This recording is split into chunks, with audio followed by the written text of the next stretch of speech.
하나님의 말씀은 베드로 후서 1장 1절에서 4절 말씀입니다.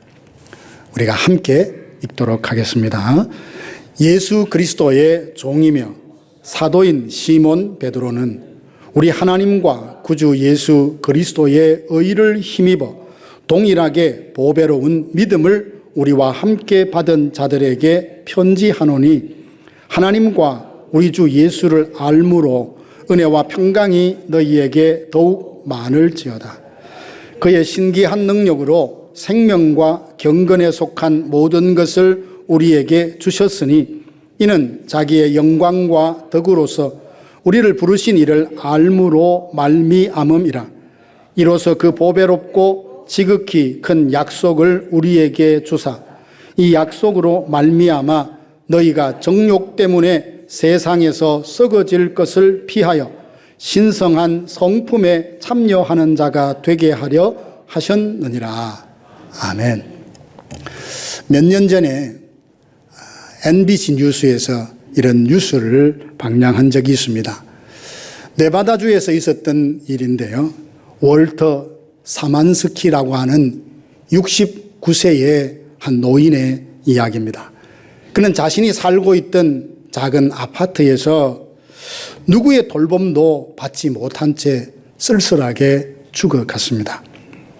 노인이 자기 집에서 죽은 이를 세목이 무슨 관심을 끌겠느냐라고 생각할 수 있겠지만 많은 이들이 이 월터의 사망 소식을 듣고 충격을 받고 깊은 생각에 잠겼다고 합니다.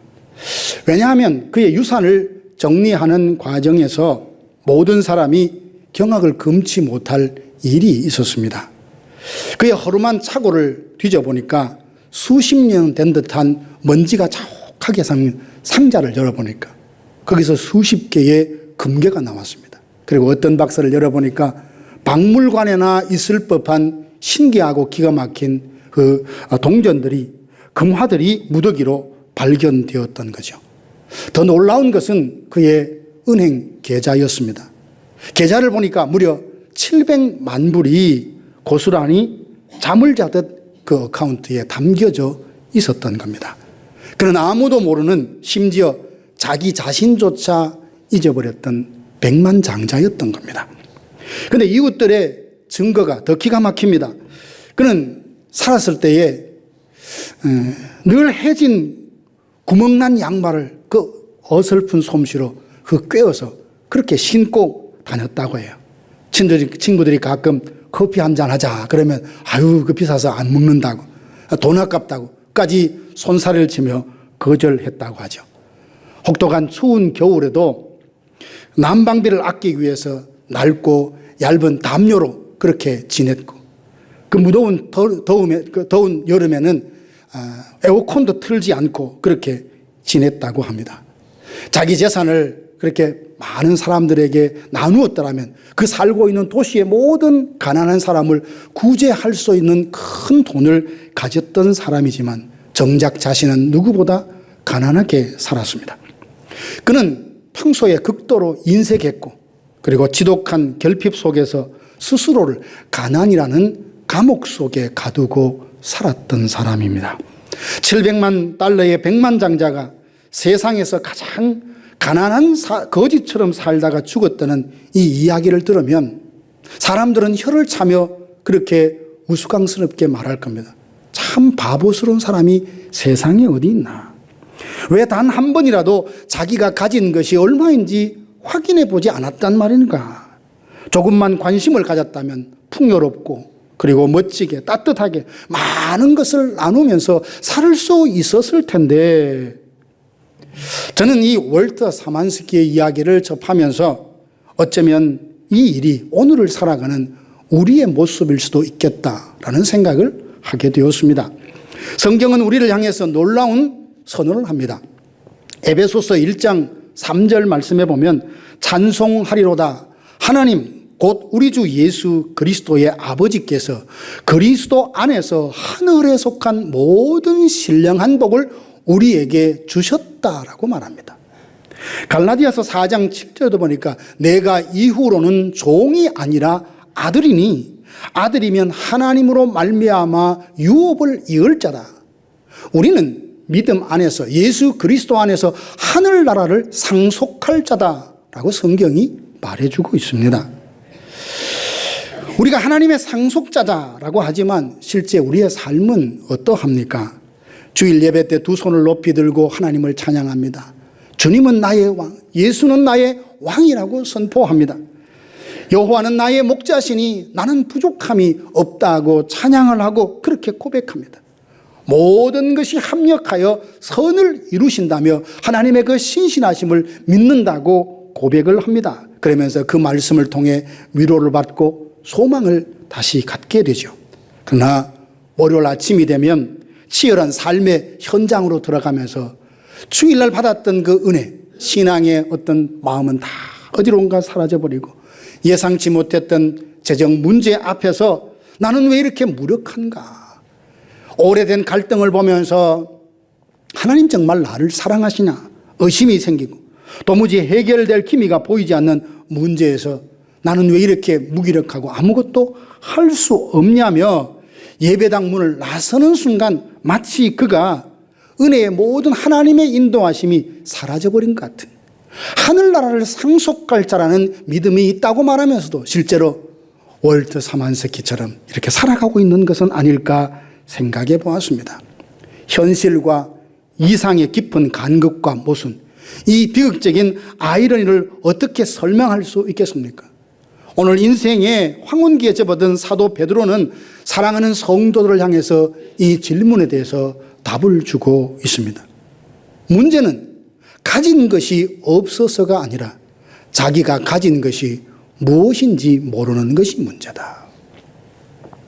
그러고 보면 영적으로 부유한 상속자임에도 불구하고 마치 아무것도 없는 것처럼 가난하게 사는 것은 우리가 세상의 공식을 하나님 나라의 공식처럼 여기고 살고 있기 때문은 아닐까요? 세상의 공식은 간단합니다. 더 많이 노력하면 더 많이 얻는다는 거죠. 모든 결과가 자신의 능력과 열심과 지혜와 수고에 달려 있다고 생각을 합니다. 이것을 신앙에 적용하면 공로주의가 됩니다. 내가 열심히 했으니 하나님께서 감동하셔서 내게 복을 주셨다는 거죠. 100일 동안 하루도 빠지지 않고 새벽 기도했더니 하나님께서 특별한 응답을 주셨다고. 헌금을 더 많이 했더니 물질적인 복을 주셨다고. 교회 봉사를 열심히 했더니 내 영성이 더 깊어졌다고. 일정 부분 틀린 말이 아니라고 할 수도 있지만 많은 부분 여기에 함정이 있는데 뭐냐면 내가 열심히만 하면 하나님도 움직일 수 있다는 겁니다. 내가 최선을 다하고 내가 바로 살면, 내가 제대로 서 있으면 하나님의 뜻도 내가 원하는 대로 움직일 수 있고 바꿀 수 있다. 어떤 사람이 하나님 까불면 죽는다 그 말을 해서 참 하나님의 영광을 가리웠던 일을 우리는 알고 있을 것입니다. 우리의 영적 부요함은 전적으로 우리의 행위와 노력, 수고에 달려 있는 걸까요? 그렇지 않습니다. 열심히 해도 가난할 수 있어요. 그렇지 않게 살면서도 부유한 삶을 살아갈 수 있습니다. 결국 이 땅에서 살아간 삶의 모든 결과는 하나님의 손에 달려 있습니다. 그래서 다윗이 고백하잖아요. 사람을 크게 하시고 강하게 하시고 존귀케 하고 부하게 하심이 하나님의 손에 있습니다. 이게 믿음의 고백이에요. 그렇다고 해서 모든 책임을 하나님께 떠밀고 나는 아무것도 하지 않는다. 그건 올바른 자세가 아니죠. 주어진 일에 하나님이 처하신 그 상황 안에서 성실하게 최선을 다하지만 그래서 얻은 결과는 모두 하나님의 은혜인 겁니다. 이 공로주의에 빠졌던 사람을 예를 들자면 탕자의 비유에 나오는 큰아들의 예를 들 수 있습니다. 그는 아버지의 집에 있으면서도 한순간도 내가 상속자다라는 그 기쁨을 누리지 못했습니다. 그는 늘 머슴처럼 일했어요. 집을 나갔던 동생이 어느 날 돌아왔을 때 아버지는 기뻐하며 살찐 송아지를 잡고 잔치를 벌였습니다. 들에서 일하다가 돌아왔던 이 큰형이 이 사실을 보고 굉장히 분노합니다. 너무나 화가 나서 집에 들어가려도 하지 않고 아버지가 나와서 데리고 들어가려고 하자 그 아버지한테 쏘아붙이는 말이 있는 겁니다. 아버지, 내가 여러 해 아버지의 명을 어긴 적이 없거늘 내게는 염소 새끼라도 잡아서 준 일이 없더니 아버지의 재산을 장기와 함께 다 먹어버린, 다 잃어버린, 낭비해버린 이 동생이 왔을 때는 어떻게 송아지를 잡아서 잔치를 해 주십니까? 큰형의 마음, 큰 아들의 마음 가운데는 공로주의와 보상심리로 가득 차 있었던 것이죠. 그는 집에서 아버지와 누렸던 친밀한 관계의 그 축복, 그 소중함이 뭔지는 기억하지도 못하고 아버지를 위해서 자기가 수고했던 그 모든 일들을 낱낱이 기억하며 따지고 있습니다. 이러한 신앙관을 갖고 예수를 믿는다면 필연적으로 두 가지 상황을 맞닥뜨릴 수 있습니다. 하나는 뭐냐면 영적인 탈진입니다. 영적인 탈진. 끝없는 행위에 지쳐서 쓰러지고 맙니다. 힘이 있을 때는 열심히 하지만 내 열심에 대한 보상이 적절히 주어지지 않는다고 생각하면 그만 지쳐요. 또 하나는 변하지 않는 자기 자신을 바라보고 자기의 상황을 바라보며 영적으로 깊은 절망에 빠집니다. 바로 이 탈진과 절망의 낭떠러지 끝에 베드로가 놀라운 복음을 들고 선포합니다. 1절 보니까 받았다라는 말이 나오고 3절에 보니까 주셨다는 말이 나오고 4절도 보니까 주사라는 말인데 이 세 가지 단어의 헬라어 시제는 다 완료형입니다. 즉 과거에 하나님이 이미 주셨고 그것은 지금까지도 여전히 유효하다는 말씀입니다. 하나님께서 네가 이렇게 하면 내가 앞으로 이걸 줄게 라고 말씀하신 게 아니고 이미 예수 안에서 아름다운 선물과 복을 이미 주셨다니까요. 그 주신 것이 과거로 끝난 것이 아니라 지금까지 앞으로도 계속 유효하다는 것을 여기서 분명히 말해주고 있습니다. 세상은 뭐라고 말하느냐? 행위를 통해서 소유할 수 있다고 말하지만 성경은 정반대로 말합니다.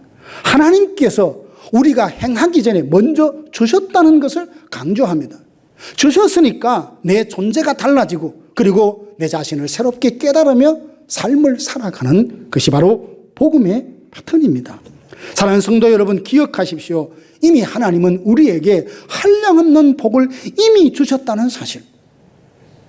우리는 이미 그 복을 받았고 이미 하나님의 자녀가 되었습니다. 하나님께 받은 것을 셈하며 기쁨으로 믿음으로 누리는 저와 여러분들 되기를 주님의 이름으로 축복합니다. 오늘 본문에 보면 은혜로 상속받은 그 선물이 무엇인지 구체적으로 몇 가지를 언급하고 있는데요. 1절 보니까 사도들이 가졌던 그 믿음과 동일한 보배로운 믿음을 선물로 주셨다라고 말합니다. 믿음은 다른 선물을 담는 그릇과도 같습니다. 믿음을 왜 보배롭다 했을까? 우리의 노력이나 수고하여 얻은 결과가 아니라 하나님의 주권과 은혜로 베풀어 주신 일방적인 선물이기 때문에 그러합니다. 에베소서 2장 8절 보니까 이것은 너희에게서 난 것이 아니고 하나님의 선물이라 라고 말하면서 우리가 입술로 나는 믿습니다 라고 말하지만 사실 그 믿음의 출발은 하나님으로부터 출발합니다. 이 믿음의 근거가 내 열심이나 내 어떤 공로에 있다면 이건 믿을 수가 없습니다. 우리의 믿음과 우리의 공로라는 것은 끊임없이 변합니다. 아침에 온 세상을 다 하나님 앞에 드릴 것 같은 헌신의 그 뜨거움이 떠나도 그날 저녁이 되면 하나님이 없는 것 아닌가 의심할 수 있을 정도로 우리의 신앙의 기복은 춤을 추듯 기복이 심합니다. 내 자신의 공로와 내 자신의 믿음과 내 자신의 삶의 인격의 근거를 두고 신앙생활을 한다면 끊임없이 불안하고 흔들릴 수밖에 없습니다. 그런데 오늘 그 보배로운 믿음이 무엇에 근거하고 있느냐? 하나님과 예수 그리스도의 의에 근거한 믿음이라고 말합니다. 그래서 이 믿음은 하나님께서 선물로 주어진 뒤에 취소되지 아니하고 사라지지 아니하며 이 믿음으로 결국 우리는 마지막 구원의 완성을 보게 될 것입니다.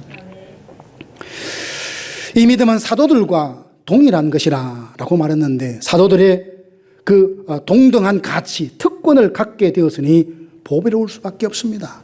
사탄은 끊임없이 우리를 비교하게 만들고 우리의 믿음을 하찮은 것처럼 그렇게 폄하합니다. 그렇지만 성경은 단호히 선포하기를 그 믿음은 예수 그리스도의 의에 기초를 하고 있기 때문에 결코 빼앗기지 않고 흔들리지 않을 것이다. 구원이 내 노력으로 얻는다면 이건 과연 장담할 수 없는 것이지만 전능하신 하나님께서, 성령께서 내 안에 내주하시면서 임재하시면서 그 구원을 이루어 가시기에 우리의 구원은 확실하다라는 보증을 받은 것과 마찬가지입니다. 여리고에 라합이 살고 있었죠. 그녀는 이스라엘 백성이 아닙니다. 거룩한 백성이 아닌 그가 어떻게 이스라엘에 편입될 수 있었던 걸까요? 그 속에 믿음이 있었습니다.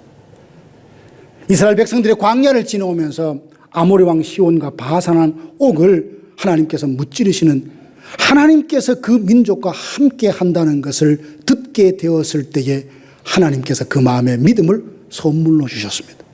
그 믿음이 어떻게 작동합니까? 나도 이스라엘이 되고 싶다. 이 견고한 성 안에 있는 가나안 족속으로 살아가는 것이 아니라 비록 광야를 행진하고 있지만 하나님이 함께하는 백성, 하나님이 돌보시는 그 백성으로 살고 싶다는 소망이 생깁니다. 이 소망이 어디에서 비롯되었습니까? 하나님이 라합의 마음속에 선물로 주신 믿음의 결과인 겁니다. 직업은 사람들에게 멸시받는 기생이었, 사회적으로 영적으로 그녀는 구원과는 거리가 멀다라고 생각하기 쉽습니다. 그러나 하나님은 은혜로 그 라합에게 믿음을 선물로 주셨고 그녀는 믿고 행함으로써 결국 자신과 자기의 가정을 구원했던 것을 기억합니다. 거기서 끝나지 않습니다. 마태복음 1장에 보면 예수님의 그 족보가 나오는데 거기에 라합의 이름이 등장합니다. 예수님의 조상의 판결에 오르는 귀한 은혜를 입었습니다. 라합의 이야기는 오늘 우리에게도 귀한 교훈을 줍니다. 자신의 과거가 어떠하든 현재 직업이 어떠하든 스스로 자격 없다고 느끼든 누구든지 예수 그리스도의 의에 근거한 믿음을 선물로 받은 사람이라면 그는 반드시 구원을 받을 것이고 비록 비천한 자리에 있다 할지라도 하나님은 언젠가 방백들과 함께 존귀한 자리에 앉히실 것이라는 그 마지막은 영광과 존귀와 생명을 얻게 된다는 사실을 우리에게 말해줍니다. 하나님은 라합에게 믿음을 선물로 주시고 메시아의 족보라는 영광을 누리게 하셨듯이 그 믿음을 오늘 우리가 선물로 받았다는 사실입니다.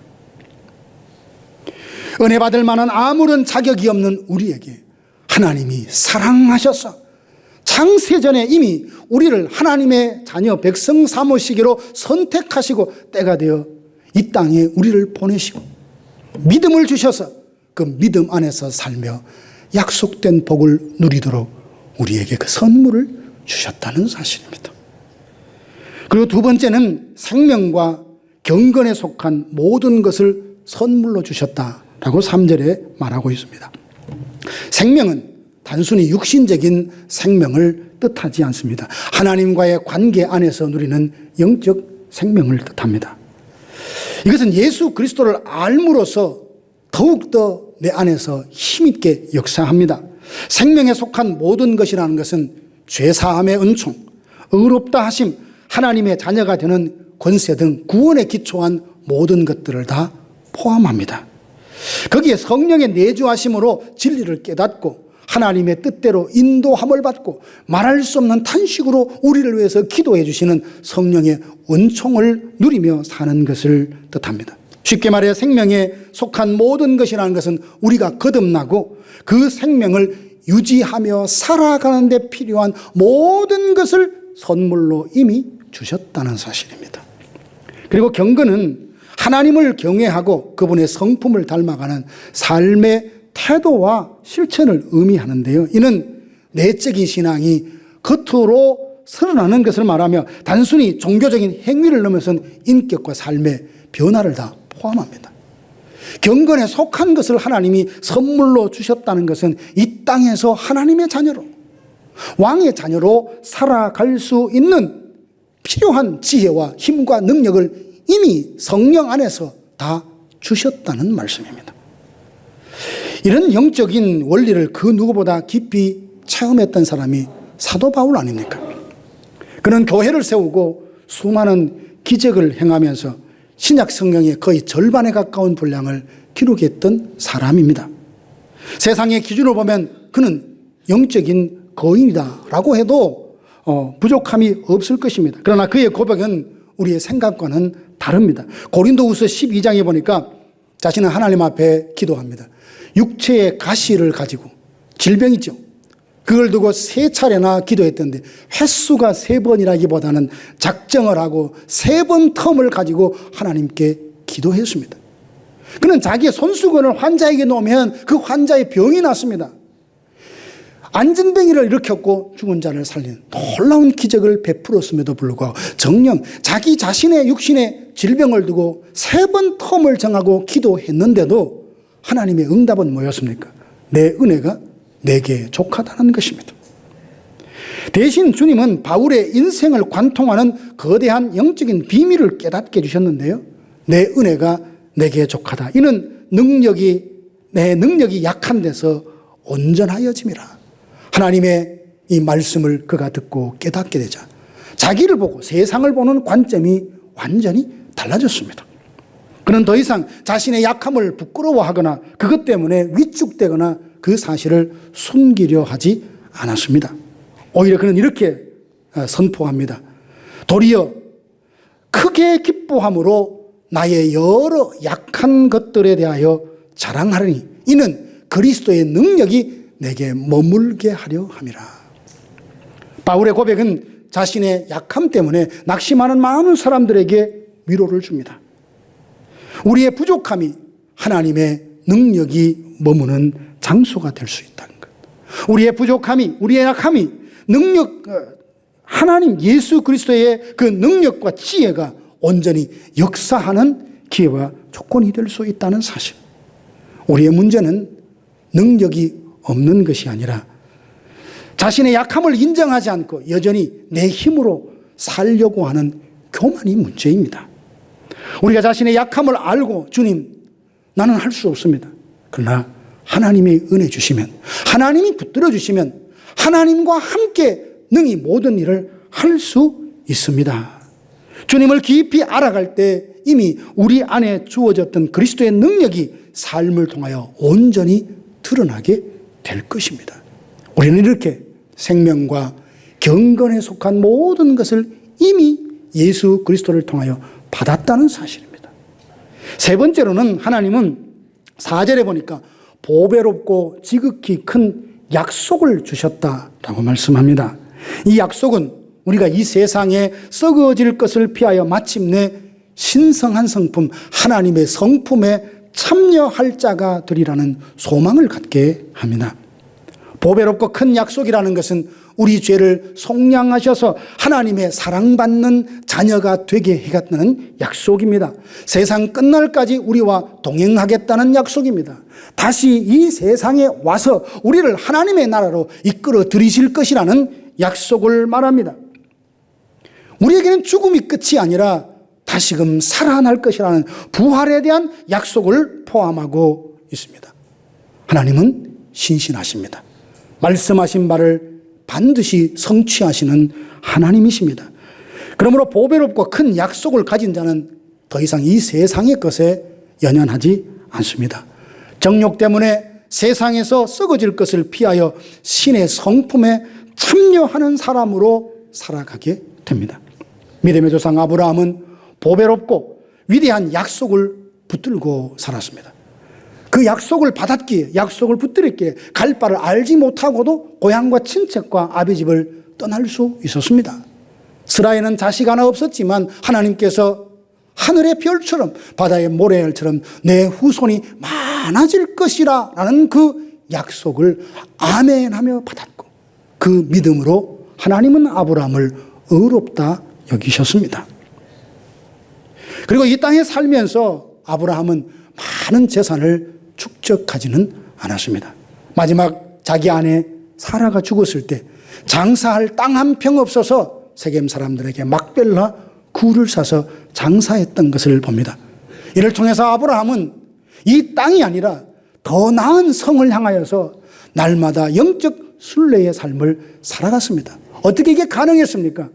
하나님 주신 약속을 그 마음속에 품고 붙들었기 때문입니다. 아브라함의 삶은 오늘 우리에게도 지금 어디에 마음을 두고 있는지에 대한 질문을 받게 됩니다. 썩어 없어질 이 땅의 것들에 여러분의 인생을 걸고 있지는 않습니까? 지금은 나그네처럼 살아도 우리를 하나님의 성품으로 변화시켜서 그 영원한 도성에 들이시겠다라고는 하나님의 보배롭고 지극히 큰 약속에 우리의 인생을 걸 수 있기를 바랍니다. 이 약속을 붙들고 현재의 고난과 시련을 이겨낼 힘을 얻고 영원한 목적지를 향해 흔들림 없이 나아가는 저와 여러분들 되기를 주님의 이름으로 축원합니다. 우리는 성경을 통해서 하나님이 이미 우리에게 선물로 주신 것이 무엇인지 살펴봤습니다. 사도들이 가졌던 그 보배로운 믿음, 동일한 믿음을 우리에게 선물로 주셨습니다. 생명과 경건에 속한 많은 것들, 모든 것들을 우리에게 주셨습니다. 보배롭고 지극히 큰 약속을 선물로 우리에게 주셨습니다. 내가 받은 선물의 가치와 그 보배로움을 깨닫고 안다면 우리 삶 속에는 어떤 반응이 나타날까요? 먼저 자원하여 종의 삶을 살 수 있습니다. 모든 것을 받은 상속자가 왜 자신을 종이라고 부르는 것일까요? 구약에 보면 6년 동안 주인을 잘 섬긴 종은 7년째 안식년이 되면 그를 자유롭게 석방을 하게 되어 있습니다. 그런데 이 종이 자유인의 삶을 살지 않고 자원하여서 나는 주인을 사랑하는 마음으로 내 평생 주인의 종으로 살겠습니다 라고 하면 문설주에다 이 귀에 그것을 받고 결국 헌신하게 되지 않습니까? 이후로는 그가 누가 그에게 너 종이냐 하는 그 말에 전혀 부끄러움을 느끼지 않습니다. 이제는 어쩔 수 없이 전쟁의 포로나 여러 가지 빚을 갚지 못해서 남의 종이 되어서 비참하게 하루하루 살았다면 자원하여 자신을 종으로 들은 그 이후는 주인의 종된 삶을 오히려 특권으로 영광을 누리며 살아갑니다. 성경에 보면 사도 바울이 그리고 이 베드로가 나는 예수 그리스도의 종이라고 소개하잖아요. 이 종은 노예라는 말이거든. 어떻게 이런 말을 당당하게 자랑하며 쓸 수 있을까요? 그는 알았습니다. 나는 보배로운 믿음을 선물로 받은 사람이고 하나님으로부터 말로 형용할 수 없는 선물을 받은 사람이고 보니 이제 자원하여 내 남은 생에는 주를 위해 살고 싶다는 헌신이 저절로 마음에 우러나는 겁니다. 뿐만 아니라 자신에게 주어진 선물을 안다면 은혜와 평강이 넘치는 삶을 살아가게 됩니다. 2절을 보니까 더욱 많을지어다 라고 했는데 이 말은 곱하여 증가하다, 폭포수처럼 쏟아지다는 뜻을 가진 말입니다. 하나님께 받은 선물이 무엇인지 알고 깨닫고 주님을 알면 알아갈수록 은혜가 폭포수처럼 쏟아지고 평강이 강물처럼 흐릅니다. 하나님 안에서 우리가 경험하고 누리는 은혜와 평강은 상황이 그 누가 빼앗을 수도 해칠 수도 없는 완전한 평안. 예수님께서 말씀하셨잖아요. 내 평안을 너희에게 주노라. 세상이 주는 것과는 다릅니다. 하나님으로부터 하나님이 주시는 그 평강이야말로 상황을 초월하고 상황을 능히 다스리고 통과할 수 있는, 꿰뚫어 통과할 수 있는 진정한 평강입니다. 내게 주신 그 선물을 아는 자, 깨닫는 자만이 누릴 수 있는 결과죠. 뿐만 아니라 신성한 성품에 참여하는 삶을 살게 됩니다. 우리의 노력뿐만 아니라 우리 안에 거하시는 성령의 능력으로 우리는 날마다 조금씩 주님을 닮아갑니다. 급한 성격이 온유해지고 이기적인 마음이 이타적으로 변하고 불평이 감사로 바뀌는 변화가 우리 삶 속에서 일어납니다. 왜 우리는 이런 부분에서 힘들어합니까?